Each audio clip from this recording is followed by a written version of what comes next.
زبور باب نمبر 136 تخلیق اور قوم کی تاریخ میں خدا کے معجزے۔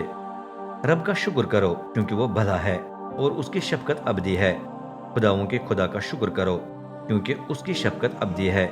مالکوں کے مالک کا شکر کرو کیونکہ اس کی شفقت ابدی ہے۔ جو اکیلا ہی عظیم معجزے کرتا ہے اس کا شکر کرو کیونکہ اس کی شفقت ابدی ہے۔ جس نے حکمت کے ساتھ آسمان بنایا اس کا شکر کرو کیونکہ اس کی شفقت ابدی ہے۔ جس نے زمین کو مضبوطی سے پانی کے اوپر لگا دیا اس کا شکر کرو کیونکہ اس کی شفقت ابدی ہے۔ جس نے آسمان کی روشنیوں کو خلق کیا اس کا شکر کرو کیونکہ اس کی شفقت ابدی ہے۔ جس نے سورج کو دن کے وقت حکومت کرنے کے لیے بنایا اس کا شکر کرو کیونکہ اس کی شفقت ابدی ہے۔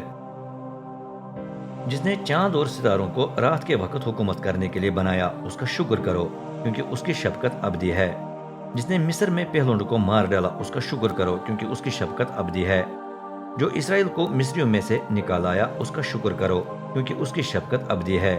جس نے اس وقت بڑی طاقت اور قدرت کا اظہار کیا اس کا شکر کرو کیونکہ اس کی شفقت ابدی ہے۔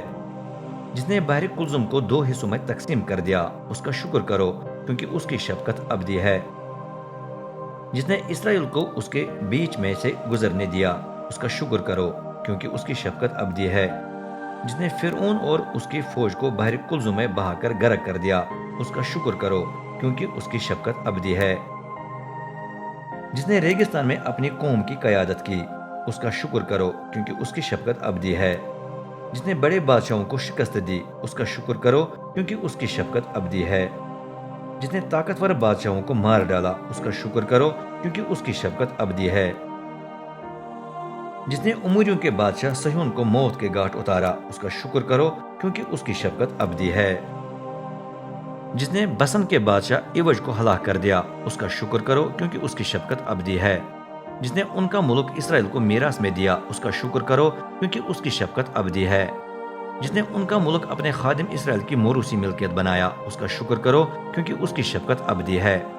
جس نے ہمارا خیال کیا جب ہم خاک میں دب گئے تھے اس کا شکر کرو کیونکہ اس کی شفقت ابدی ہے۔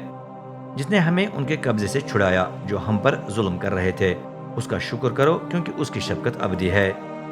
جو تمام جانداروں کو خوراک مہیا کرتا ہے اس کا شکر کرو کیونکہ اس کی شفقت ابدی ہے۔ آسمان کے خدا کا شکر کرو کیونکہ اس کی شفقت ابدی ہے۔